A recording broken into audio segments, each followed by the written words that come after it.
مسبوق سے متعلق 7 مسائل جو ہر نمازی کو جاننے ضروری ہیں۔ مسبوق اس مقتدی کو کہتے ہیں، امام کے پیچھے نماز پڑھنے والے کو، جو پہلی رکعت ہونے کے بعد جماعت میں شامل ہوا ہو۔ اب دوسرا مسئلہ ہے، مسبوق کس طرح نماز پوری کرے گا۔ مسبوق شخص جس کی کچھ رکعتیں چھٹی ہوئی ہوں، امام کے سلام پھیرنے کے بعد اپنی چھوٹی ہوئی نماز اس طرح پڑھے گا کہ قرات کے اعتبار سے انہیں پہلی رکعت قرار دیا جائے، جبکہ قاعدے کی ترتیب کے اعتبار سے ان رکعتوں کو آخری قرار دیا جائے گا۔ مثال سے بات سمجھ میں آئے گی۔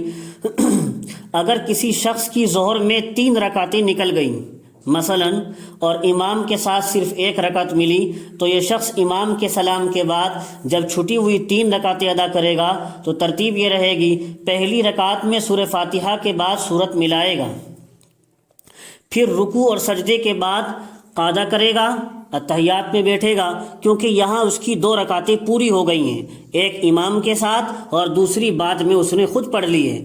پھر قعدے کے بعد والی رکعت میں سورہ فاتحہ اور سورت ملائے گا، 2 رکعت کا جو قعدہ کیا ہے اس کے بعد والی اب رکعت میں تیسری میں سورہ فاتحہ اور سورت ملائے گا، اور آخری رکعت جس کی چوتھی ہوگی اس میں سورت نہیں ملائے گا، اس کو سورت سے خالی پڑھے گا۔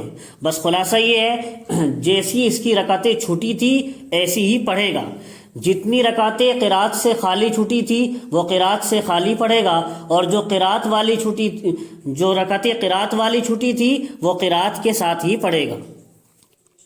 مسئلہ نمبر 3، مسبوق کو مغرب کی صرف 1 رکعت ملی تو نماز کیسے پوری کرے گا۔ اگر کسی شخص کو امام کے ساتھ مغرب کی صرف 1 رکعت ملی تو باقی 2 رکعتوں میں اب سورہ فاتحہ کے ساتھ سورت ملائے گا، کیونکہ قرات سے خالی تو اس کو امام کے ساتھ مل چکی ہے، اور اب باقی جو 2 رکعتیں پڑھ رہا ہے ان میں سورہ فاتحہ کے ساتھ سورت ملانی ہے۔ اور بہتر ہے، فقہا لکھتے ہیں بہتر ہے کہ ان کے درمیان قعدہ کرے گا، یہ جو 2 رکعتیں بعد میں پڑھ رہا ہے ان کے درمیان بیٹھ کر قعدہ کرے، تاکہ پہلی امام کے ساتھ اور دوسری 1 پڑھنے کے بعد اس کی 1 رکعت پڑھنے کے بعد امام والے کو ملا کر 2 رکعت پر قعدہ ہو جائے، اور پھر آخر میں قاعدہ اخیرہ کرے گا۔ مسئلہ نمبر 4، جہری نماز میں مسبوق ثنا کب پڑھے گا۔ وہ نماز جس میں زور سے قرات امام کرتا ہے تو اس میں مسبوق آیا۔ جہری نماز میں امام کے ساتھ شامل ہو کر تحریمہ کے بعد مسبوق ثنا نہیں پڑھے گا، تکبیر تحریمہ ہاتھ باندھ کر مسبوق ثنا نہیں پڑھے گا، بلکہ امام کے سلام پھیرنے کے بعد جب اپنی چھوٹی ہوئی رکعت پڑھنے کے لیے کھڑا ہوگا تو اس وقت ثنا پڑھے گا، جب اپنی چھوٹی ہوئی رکعتیں پڑھنے کے لیے کھڑا ہوگا تو اس وقت ثنا پڑھے گا۔ مثلا یہ عشاء کی نماز میں آیا تو 2 رکعت میں زور سے قرات ہوتی ہے، تو 1 رکعت اس کی نکل گئی تھی، دوسری رکعت میں آ کر لگا، اور جس وقت امام قرات کر رہا ہو اس وقت ثنا نہیں پڑھی جائے گی، اس وقت تو قرات ہی خاموشی سے سننا ضروری ہوگا۔ تو جب یہ اپنی 1 رکعت جو اس کی چھٹ گئی تھی وہ پڑھنے کے لیے کھڑا ہوگا، اس وقت اس میں سبحانک اللہم ثنا بھی پڑھے گا۔ مسئلہ نمبر 5، مسبوق امام کے ساتھ سلام پھیر دے تو کیا حکم ہے۔ اس میں 2 صورتیں ہیں۔ دارالعلوم دیوبند کے فتوے میں بھی اس کی صراحت ہے کہ اس کی 2 صورتیں ہیں۔ پہلی صورت یہ ہے کہ نماز باجماعت میں امام اگر سجدہ سہو کر رہا ہے تو مسبوق امام کے ساتھ سجدہ سہو کا سلام پھیرے یا نہ پھیرے۔ امام کے ساتھ سجدہ سہو تو کرے گا، وہ تو مسئلہ الگ ہے، لیکن سجدہ سہو کے سلام میں امام کی پیروی کرے گا یا نہیں کرے گا۔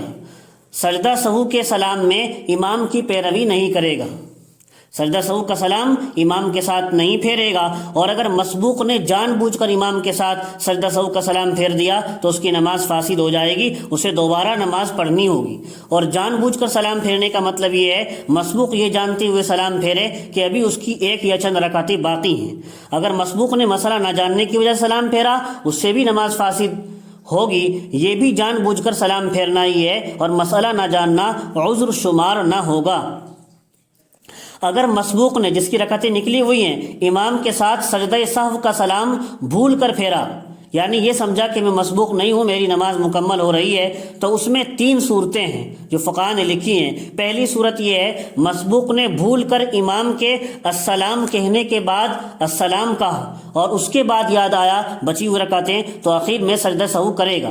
امام کے السلام کہنے کے بعد السلام کا لفظ کہا اور تو اس کے بعد یاد آیا پھر بچی ہوئی رکعتیں، تو اس صورت میں سجدہ سہو کرے گا مسبوق۔ دوسری صورت مسبوق نے بھول کر ٹھیک امام کے ساتھ السلام کہا، ٹھیک امام کے ساتھ ہی السلام کا لفظ کہا، امام کے بالکل ساتھ ساتھ، تو سجدہ سہو واجب نہ ہوگا۔ البتہ یہ صورت عام طور پر پائی نہیں جاتی، لیکن اس کا جاننا بھی مشکل ہے کہ اس نے ساتھ ساتھ کہا یا بعد میں کہا۔ جب تک یقین کے ساتھ اس کا علم نہ ہو سجدہ سہو ضرور کرے گا۔ دارالعلوم دیوبند کے فتوے میں یہی ہے۔